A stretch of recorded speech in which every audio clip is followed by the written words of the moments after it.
March 15, 1985. Georgetown Public Library smelled of old paper and floor polish.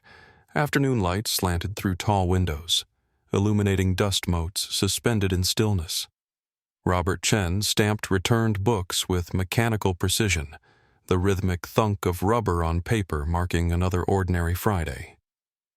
Dear viewers, our big goal is to reach 1,000 subscribers on this channel, and with your support, we can achieve it. Only on our channel will you find such interesting and unique stories about the Cold War. Subscribe so you don't miss them. We are sincerely grateful to everyone who helps us achieve this goal. And now, let's move on to today's story. The elderly woman approached his desk at 2:47 p.m. Margaret Whitmore carried 3 books on Russian literature, her wool coat giving off faint mothball scent. She asked about Dostoevsky's birthdate for a reading group discussion. Chen answered without hesitation, providing the date according to the old Julian calendar used in Imperial Russia, October 30th, 1821. Whitmore's expression shifted. Something flickered behind her pale blue eyes. She thanked him quietly, gathering her books with hands that trembled slightly. The exchange lasted 90 seconds. Chen felt coldness spread through his chest. He'd answered automatically, using knowledge no Chinese-American born in California should possess. The Julian calendar disappeared from Russian use in 1918, replaced by the Gregorian system after the revolution. Only someone educated in Soviet historical minutiae would reference it so casually. Whitmore walked toward the exit with measured steps. She paused at the door, glancing back once. Chen continued stamping books, but his hands shook. The ink pad slipped, leaving a dark smear across a checkout card.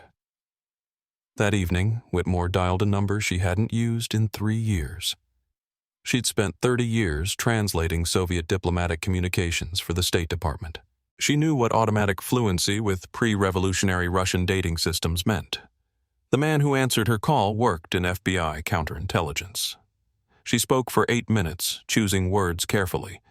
When she hung up, she sat in darkness, wondering if she'd just destroyed an innocent man's life, or exposed something far more dangerous. Robert Chen had arrived in Washington 7 years earlier with documents declaring him the American dream incarnate. Berkeley diploma, deceased immigrant parents, clean background check. He'd secured the library position within 3 weeks, signed a lease on a studio apartment off Q Street, and began the quiet life of a civil servant who loved books more than people.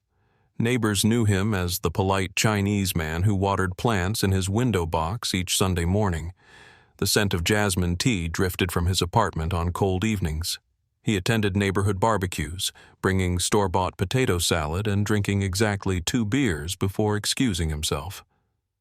Co-workers appreciated his cataloging skills, especially with foreign acquisitions. Nobody questioned why he never took vacation days or why his modest salary seemed more than adequate for his simple lifestyle. Chen coached Little League on Saturdays in Rock Creek Park. Children called him Mr. Chen, brought him drawings, asked why he never married. He smiled and changed the subject. His routine never varied. Morning coffee at the same cafe on Wisconsin Avenue, evening walks along the Potomac where joggers' footsteps echoed on the towpath, weekend volunteering at the soup kitchen where steam from industrial pots clouded the windows. We hope you have already subscribed to our channel, and if not, please do so right now. Our goal is to reach our first 1,000 subscribers. This is very important to us. Only on our channel will you find such interesting and unique stories about the Cold War. Subscribe so you don't miss them, and we'll get back to the story. The library director praised his dedication during performance reviews. Chen organized the Russian literature section with meticulous care, ordering obscure titles that gathered dust on shelves. He dated occasionally, women from the library system, dinners that ended with polite goodbyes and no second meetings. His life appeared so unremarkable that it became invisible. The perfect cover. His background contained one peculiarity that nobody noticed. Chen's parents supposedly died in a car accident in 1976, yet their paper trail before that year grew oddly thin. Birth certificates existed, but employment records vanished into bureaucratic gaps. Social Security numbers checked out, but neighbors from their supposed California residence couldn't recall them. The details formed a picture just convincing enough to pass cursory inspection. FBI agent David Morrison received Whitmore's call on March 18th with profound skepticism. An elderly translator's hunch about calendar systems seemed flimsy grounds for espionage investigation, but Whitmore's credentials demanded respect. 3 decades decoding Soviet communications, fluent in 6 Slavic languages, decorated for service during the Cuban Missile Crisis. Morrison assigned junior agent Sarah Reeves to conduct preliminary background verification. Reeves started with Berkeley. The registrar's office confirmed Chen's enrollment from 1974 to 1978, transcripts showing exceptional grades in comparative literature. But telephone interviews with faculty yielded strange results. Not one professor remembered him. Department heads searched their memories, found nothing. A student with perfect marks should have left some impression. The absence felt deliberate. Chen's parents presented deeper problems. Death certificates existed.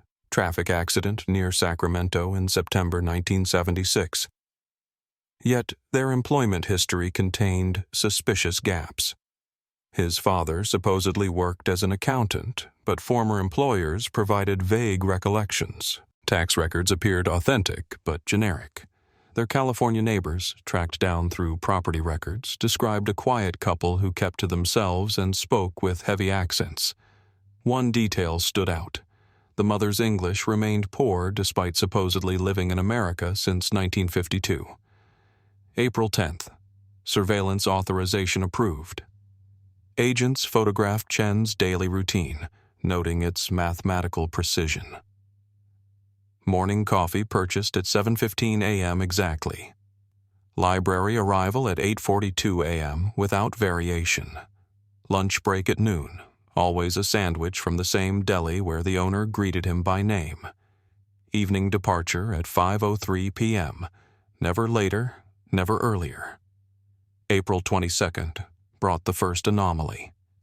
Chen left his apartment at 6:47 p.m., walked 3 blocks to a payphone on Wisconsin Avenue. He spoke for exactly 3 minutes, consulting his watch twice during the conversation. Church bells marked the half hour as he hung up. The precision suggested choreography rather than casual call. Agents couldn't obtain recording. The phone company required additional warrants, but the pattern repeated every Thursday evening. Same phone, same 3-minute duration. Chen never used his home telephone for outgoing calls. Financial records revealed another troubling pattern. Cash deposits appeared monthly, always under the $10,000 reporting threshold, always at different banks scattered across the district. The amounts varied slightly. $8,700 one month, $9,200 the next, but the timing remained consistent. Last Friday of every month without fail, May 3rd, 1985. Dawn broke cold over Montrose Park, frost glittering on grass like scattered diamonds. Surveillance teams positioned themselves in unmarked vehicles noted Chen leaving his apartment at 6:15 a.m. wearing jogging clothes, unusual for a man who never exercised. His breath formed white clouds in the morning air as he ran along the park's winding paths. Chen stopped near a massive oak tree, bending to tie his shoelace with theatrical slowness. His hand moved to the tree's base, fingers probing the bark. The motion lasted 5 seconds. He straightened, resumed jogging, disappeared around a curve where dogwoods blocked the sightlines. Agents waited 30 agonizing minutes before approaching the oak. Special Agent Reeves discovered the hollowed compartment concealed behind loose bark, her flashlight revealing a small waterproof container. Inside, microfilm wrapped in plastic, still cold to the touch. The canister bore no markings, no fingerprints, nothing except the intelligence it contained. Laboratory analysis sent shockwaves through the investigation. The microfilm held photographs of classified State Department documents, briefing papers on NATO strategy, internal assessments of Soviet leadership transitions, negotiating positions for upcoming arms control talks. Someone with high-level access was feeding Chen information that could alter the Cold War's delicate balance. Morrison faced an impossible decision. Immediate arrest would capture Chen, but leave his source and handler free to vanish or activate other agents. Patient surveillance might expose the entire network.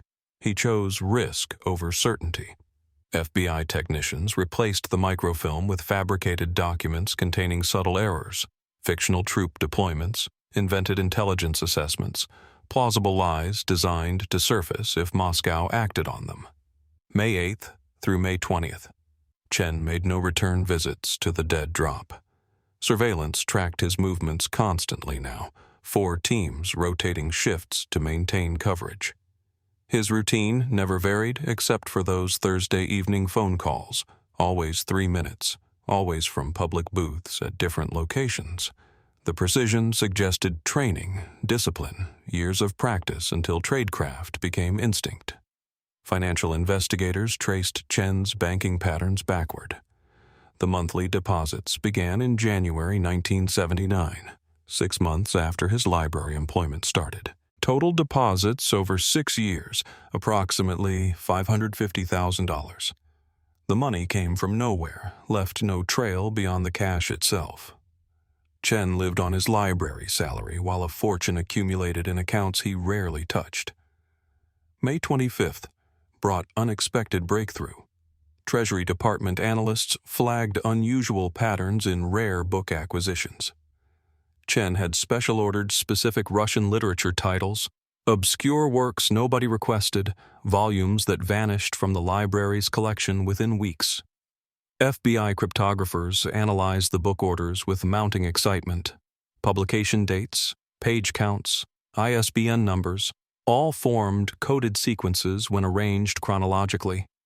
Chen was communicating through the library's legitimate acquisition system, hiding messages in plain sight among hundreds of routine orders. The system's elegance spoke of sophisticated training. June 4th. Surveillance teams followed Chen to the National Gallery during his lunch break. Humidity hung heavy in the air, tourists crowding the museum's cool marble halls. Chen stopped before a Vermeer painting, studying it with apparent fascination. A man in a gray suit appeared beside him. Viktor Petrov, listed in State Department records as Soviet cultural attaché with diplomatic immunity. Neither acknowledged the other. Both leaned forward simultaneously to read the painting's description placard. Petrov's pen slipped from his pocket, clattered on the polished floor. He walked away without retrieving it. Chen remained another 3 minutes, then bent to tie his shoe. His hand closed around the pen. The exchange lasted seconds, executed with practiced precision in a room filled with witnesses who saw nothing suspicious. Laboratory technicians disassembled the pen that evening. The barrel contained a film cartridge holding photographs of documents Chen had received through the dead drop. The fabricated intelligence Morrison's team had planted. The trap was working. Moscow was receiving and processing the disinformation. Investigators now faced the critical question: who was Chen's source? Analysis of the original microfilm revealed documents from 3 different State Department divisions. Security clearances for those sections totaled 127 employees. The FBI began discreet financial audits, looking for patterns of unexplained wealth or sudden debt relief. June 18th. Treasury analysts identified Thomas Bradford, a mid-level analyst with access to 2 of the 3 compromised divisions. His credit card statements showed regular payments to Atlantic City casinos. Tax returns revealed no corresponding gambling winnings. Bradford owed $70,000 to various creditors, yet his checking account showed steady cash deposits that kept collection agencies at bay. Surveillance on Bradford commenced immediately. Security cameras in the State Department captured him working late on June 24th, alone in offices that should have been empty.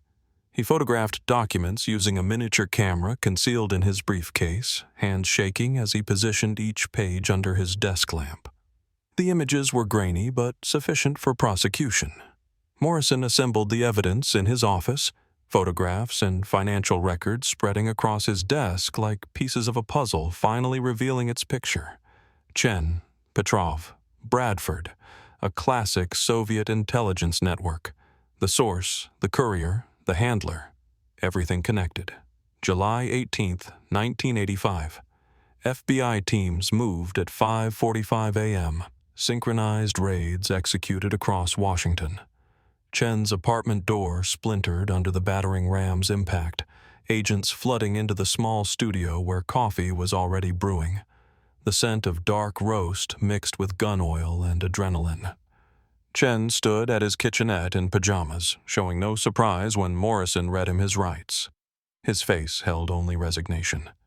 Agents tore through the apartment with methodical efficiency. The shortwave radio emerged from a false panel behind his closet, sophisticated equipment capable of receiving encrypted transmissions from Moscow. One-time cipher pads were hidden inside a hollowed copy of War and Peace, grim irony not lost on the arresting officers. $50,000 in cash filled a briefcase under his bed, alongside 3 passports bearing different names but Chen's photograph. Each identity was meticulously crafted, complete with entry stamps and visa markings. 6:20 a.m., FBI headquarters. Chen sat motionless in the interrogation room where fluorescent lights hummed overhead, casting harsh shadows across institutional gray walls. Morrison placed a photograph on the metal table. A young Soviet military officer in KGB dress uniform, taken at a Leningrad training facility in 1974. The image showed a man 11 years younger but unmistakably the same. Alexander Volkov, Morrison said quietly. Born Leningrad, March 1951. KGB Academy graduate, class of 1973. Illegals program. Chen stared at the photograph for 30 seconds that stretched into eternity. His shoulders sagged, the first crack in his composure after 7 years maintaining perfect cover. How did you know? His voice carried traces of accent he'd spent years erasing. Morrison explained, the calendar mistake, Whitmore's instinct, the surveillance, the dead drop. Chen closed his eyes. 11 years of preparation and operation, destroyed by Dostoevsky's birthdate. Simultaneous raids captured Bradford at his suburban home, where he collapsed immediately and began confessing before agents finished searching his premises. Petrov was intercepted at the Soviet embassy gates, released within 2 hours due to diplomatic immunity but declared persona non grata. Soviet ambassador received formal notification of expulsion by noon. Petrov departed Washington on an evening Aeroflot flight, his career in ruins despite avoiding prosecution. Chen requested a lawyer and spoke no further. His silence felt heavier than any confession, weighted with years of deception, now pointless. September 1985. Federal prosecutors assembled their case in a fortified courtroom where armed marshals checked credentials at every entrance. The trial revealed damage that made seasoned intelligence officers pale. Chen had transmitted 127 classified documents over 18 months, NATO strategic assessments, American negotiating positions for Geneva arms talks, psychological profiles of Soviet leadership prepared for Reagan's summit preparations. Defense attorneys argued coercion. They claimed KGB threatened Volkov's family in Leningrad, forcing his cooperation through terror. But prosecutors demolished this narrative with intercepted communications showing voluntary service. Chen's careful preparation, his patient decade of building cover, his calculated risk-taking, none suggested a man acting under duress. His operational security was too good, his tradecraft too polished, his commitment too absolute. Bradford testified in exchange for reduced sentencing, his voice breaking as he described gambling debts that made him vulnerable. Chen had approached him at a State Department reception in 1983, striking up friendship over shared interest in Russian history. The recruitment took 6 months, subtle and professional. Bradford never knew his contact's real identity, received cash payments through dead drops, convinced himself he was merely selling outdated information. Prosecutors showed him current NATO deployments based on his betrayals. He wept. Chen refused to testify. His silence throughout the trial carried more weight than any speech. Journalists noted his dignified bearing, the way he listened to testimony with distant eyes, as though hearing about someone else's life. Former library colleagues attended, sitting in stunned rows. Their trusted cataloger of books had cataloged their nation's secrets with equal precision. March 1986. The judge sentenced Chen to 40 years without parole on 12 counts of espionage. Bradford received 25 years for cooperation. As marshals prepared to lead him away, Chen spoke his only words of the proceeding. "I believed I served peace between nations. I was wrong about everything." His voice carried unmistakable Russian accent, the first time anyone had heard it. The courtroom fell silent. Chen's American identity dissolved in that moment, revealing the Soviet officer who had hidden beneath it for 11 years. Library director Sarah Mitchell testified earlier about his exemplary work, his helpfulness, his apparent love of American literature. Now she sat in the gallery, tears streaming down her face. "We trusted him completely," she had said on the stand. That trust now felt like complicity in her own deception. Marion Federal Penitentiary received Alexander Volkov in April 1986, maximum security walls designed for America's most dangerous prisoners. He was assigned to the prison library, bitter irony that officials either missed or deliberately chose. Concrete walls absorbed sound, creating perpetual deadness where whispers echoed like shouts. Volkov organized books with the same meticulous care he'd shown in Georgetown, teaching literacy classes to inmates who gradually learned his story through prison gossip. Some prisoners labeled him traitor. Others saw misguided idealist. Volkov maintained dignified silence, speaking only when necessary, his English now deliberately accented as though he'd discarded the last vestiges of Robert Chen. Guards reported he seemed hollow, a man whose core had been extracted along with his false identity. December 1991. Volkov watched Soviet flag descend over the Kremlin on prison television, replaced by Russia's tricolor. Other inmates noticed tears streaming down his face, the first emotion anyone had witnessed in 5 years. A fellow prisoner asked what he was thinking. Volkov's response became prison legend. "Everything I sacrificed was for a country that no longer exists." KGB files declassified in 1992 revealed details Soviet collapse made irrelevant. Alexander Volkov, recruited at 19 for exceptional language aptitude and ideological commitment.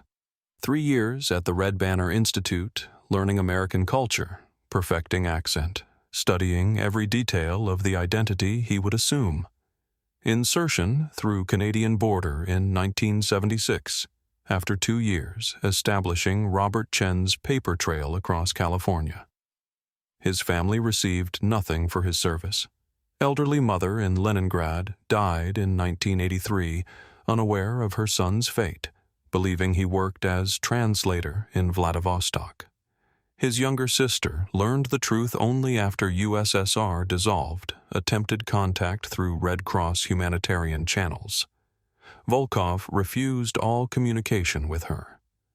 Prison psychologists noted this decision in their reports, interpreting it as final severance from the past. He existed in strange limbo, neither American nor Russian, serving time for loyalty to government that vanished while he was imprisoned, mourning life he'd destroyed in its name. Bradford was released in 2005 after 19 years, immediately writing memoir that became minor bestseller. He appeared on news programs, expressed remorse, rebuilt existence as security consultant lecturing about insider threats. Photographs showed him graying and heavy, wearing expensive suits, speaking at corporate conferences about the psychology of betrayal. Volkov remained silent behind walls, marking years through changing seasons visible only through narrow cell windows where leaves turned gold, then fell. Snow accumulated, then melted. Spring returned with cruel regularity.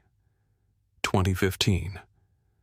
Federal authorities transferred Volkov to medium-security Pennsylvania facility, his 64th birthday marked by movement between concrete cages. Good behavior and age earned him this minor mercy. Gray now dominated his hair, deep lines carved his face, but his posture remained military straight. Parole hearings scheduled for 2025 seemed formality. Espionage convictions rarely ended in release. Prison psychologist Dr. Helen Martinez conducted mandatory evaluations every 6 months. Her reports described model prisoner who showed no bitterness but also no genuine emotion, as though years of pretending had burned out his capacity for authentic feeling. Volkov worked in the prison library, taught remedial reading, existed in careful routine that echoed his surveillance-proof life as Robert Chen. Perhaps routine was all he knew. October 2018. Journalist Michael Preston obtained rare interview approval through persistent applications and Volkov's unexpected consent. They met in visitor's room where vending machines hummed and fluorescent lights flickered. Volkov's hands showed age spots, tremor from early Parkinson's diagnosis. His voice remained steady. "I was 27 when they sent me," Volkov said, staring at hands that had stamped library books and transmitted state secrets with equal competence. "Young man believing ideology would reshape history. I lived as Robert Chen so completely that Alexander Volkov became the fiction. Sometimes I still expect to wake up in my Q Street apartment, smell coffee from the cafe downstairs, walk to work through autumn leaves." Preston asked about Margaret Whitmore, the woman whose instinct destroyed his operation. Volkov smiled, expression carrying genuine warmth for the first time. "She saved lives, probably. Intelligence I passed could have caused deaths during crisis. She noticed what everyone else missed. In different world, I would thank her." The interview revealed Volkov's cruelest realization. He'd come to love America during his years of betrayal. The openness, the literature, the casual kindness of neighbors who invited lonely librarian to barbecues. He'd destroyed himself serving masters who demanded he undermine the only place he'd ever felt human connection. January 2023. Volkov died in prison from heart failure at 71. Medical staff found him in the library during morning rounds, collapsed between stacks of Russian literature he'd organized. Small funeral drew prison chaplain and 2 inmates from his literacy program.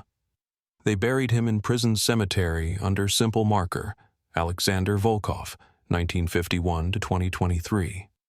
His real name marked his existence in America for the first time. No family claimed the body. His estate, $843 in prison account savings, was donated per his written instruction to the Prison Library Fund. Margaret Whitmore died in 1994, never learning the full scope of what her instinct had prevented. FBI finally declassified her commendation in 2010, Bronze Star awarded for service to counterintelligence. Former State Department colleagues remembered her as woman who trusted details others dismissed, who understood that small inconsistencies revealed catastrophic truths. She spent final years in Arlington nursing home, mind sharp until the end, asking visiting family members about current events and Russian literature. Georgetown Library replaced Chen within 3 weeks of his arrest. New Librarian discovered his cataloging system, found meticulous notes recommending acquisitions, saw careful organization of Russian literature section. Everything suggested dedication, which was perversely accurate. Chen had genuinely loved books even while betraying nation that gave him access to them. His successor sometimes wondered about the quiet man whose work she inherited, whether any part of Robert Chen had been real. FBI Academy now teaches Volkov case in counterintelligence curriculum. Instructors emphasize lessons. Sleeper agents exist in patient deep cover. Training cannot eliminate all human tendencies. Single alert citizen can expose operations that survived years of professional scrutiny. The case file includes photographs of Chen's apartment, his library desk, the dead drop oak tree in Montrose Park.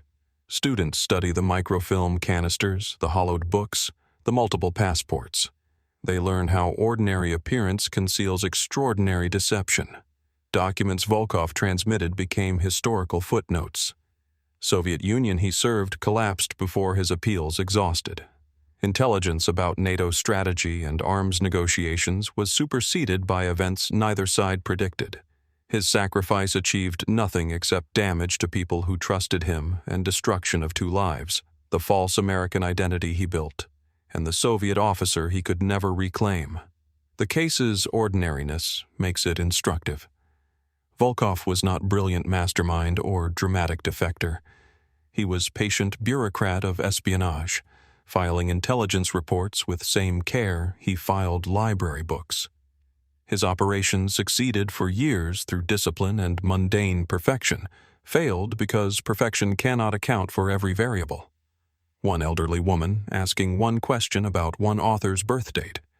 Georgetown Library now houses Cold War archives, sanitized files available to researchers studying that era's espionage. Scholars sit where Volkov once worked, reading about deceptions practiced in the room where they research. The question that exposed him, Dostoevsky's birth date according to Imperial Russian calendar, remains unanswered in official files. Some details seem too small for history, too revealing for the man who knew them too well. If you enjoyed this story, trust me, the next ones will be even more powerful. You're about to hear things no one else is telling. Subscribe to our channel so you don't miss what's coming. If this video moved you, leave a like and drop a comment. And most importantly, share it with someone you care about. See you in the next video.